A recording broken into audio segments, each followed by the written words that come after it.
গেলেকীৰ বানত ক্ষতিগ্ৰস্ত লোকৰ মাজত খাদ্য সামগ্ৰী বিতৰণ কৰে ছাত্ৰ সমাজে। গেলেকীৰ ভিতৰুৱা তলমৰা গাঁৱকে ধৰি কেইবাখনো গাঁৱত বানপানীৰ সমস্যাই এক প্ৰকাৰৰ জটিল ৰূপ ধাৰণ কৰিছে। গেলেকীৰ ভিতৰুৱা এই গাঁওসমূহত বিগত কেইবা মাহো ধৰি বানপানীৰ সমস্যাৰ ফলত জনজীৱনৰ বিস্তৰ ক্ষতি হৈছে। বহু লোকৰ বাসগৃহৰ লগতে খোৱা পানীৰ বাবে ভয়াৱহ সমস্যাৰ সৃষ্টি হৈছে। তদুপৰি একাংশ ঠাইত পথৰ ওপৰেদি বাগৰি আছে পানী, যাৰ বাবে এতিয়া একাংশ ঠাইত পথেদি সাধাৰণ লোকৰ যাতায়াতৰ ক্ষেত্ৰত সমস্যাৰ সৃষ্টি হৈ আহিছে।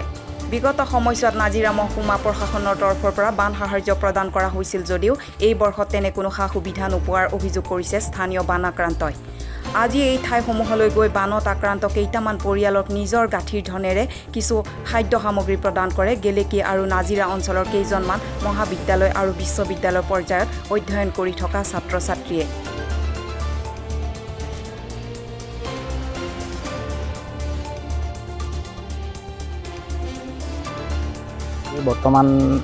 বৰ্তমান মইতো গুৱাহাটীত থকা হয়, যিহেতু মই কটন বিশ্ববিদ্যালয়ত বৰ্তমান অধ্যয়নৰত। আমি ঘৰলৈ আহিলোঁ গৰমৰ বন্ধ বুলি। তাৰপিছত আমি আহি পেলাই দেখিলোঁ যে আমাৰ ইয়াতে যিকেইটা অঞ্চল আছে, গেলেকীৰ দাঁতিকাষৰীয়া অঞ্চল, ৰঙাগৰা বুলি কয়, যিটো বৰ্তমান দোলাকাষৰীয়া পঞ্চায়তত পৰে, শিৱসাগৰ সমষ্টিৰ এটা ভাগ। তো তাতে আমি দেখিলোঁ যে তেওঁলোক প্ৰায় 3 মাহ ধৰি বানাক্ৰান্ত হৈ আছে, 3 মাহ ধৰি বানপানীত আছে আৰু তেওঁলোকে কোনো চৰকাৰী সাহায্য পোৱা নাই।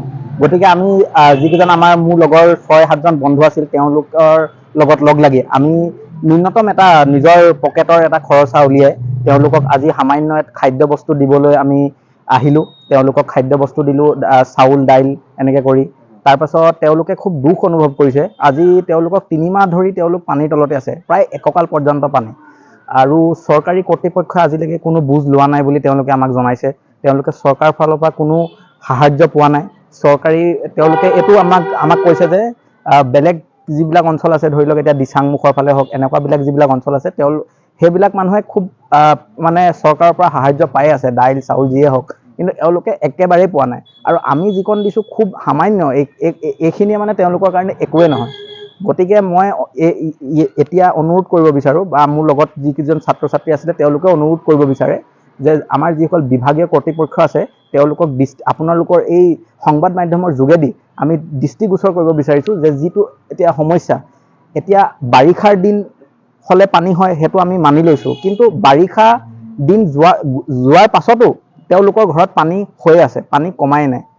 এই অৱস্থা অতি দুখজনক। আৰু আমাৰ যিজন শিৱসাগৰ সমষ্টিৰ বিধায়ক অখিল গগৈ ডাঙৰীয়া, তেওঁকো আমি অনুৰোধ জনাইছোঁ, তেওঁ আহি এই বান পৰিস্থিতিৰ বুজ লওক আৰু যিকণ পাৰে তেওঁলোকক সহায় কৰক আৰু তাৰ পৰা উদ্ধাৰ কৰক। এই ক্ষেত্ৰত আমি ছাত্ৰ সমাজৰ ফালৰ পৰা এটাই আহ্বান জনাব বিচাৰোঁ। আজি আমি যিটো অঞ্চলত গৈছিলোঁ, ৰঙাগড়া LP স্কুলৰ ওচৰত, ৰঙাগড়া LP স্কুলৰ যিটো অঞ্চলত আমি গৈ বুজ ল'লোঁ, তেওঁলোকৰ স্বাস্থ্যৰ কথা সুধিলোঁ, তেওঁলোকৰ খবৰ খাতি ল'লোঁ।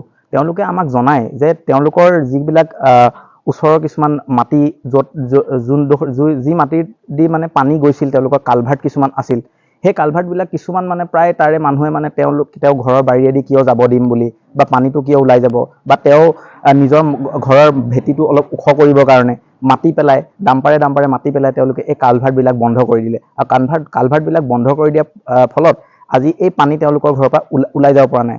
তেওঁলোকে দাবী কৰিছে যে যোৱা 10 বছৰত যিডোখৰ জেগাত পানী হোৱা নাছিল, আজি সেইডোখৰ জেগাতো পানী সোমাইছে, সেই মানুহ ঘৰতো পানী সোমাইছে, আৰু তেওঁলোকৰ পানী 3 মাহ পৰ্যন্ত ওলোৱাই নাই। গতিকে তেওঁলোকে আমাক অনুৰোধ কৰিছে যে আপোনালোকে বিভাগীয় কৰ্তৃপক্ষক জনাওক যে কিবা এটা উচিত সিদ্ধান্ত লৈ এই কালভাৰ্টসমূহ চাফা কৰি, বা এই কালভাৰ্টসমূহৰ যিবিলাক কানেকশ্যন আছে ভালকৈ কৰি দি পানীবিলাক ওলাবলৈ সক্ষম হয়, আৰু তেওঁলোকে তেতিয়াহে কিজান এটা সকাহ পাব।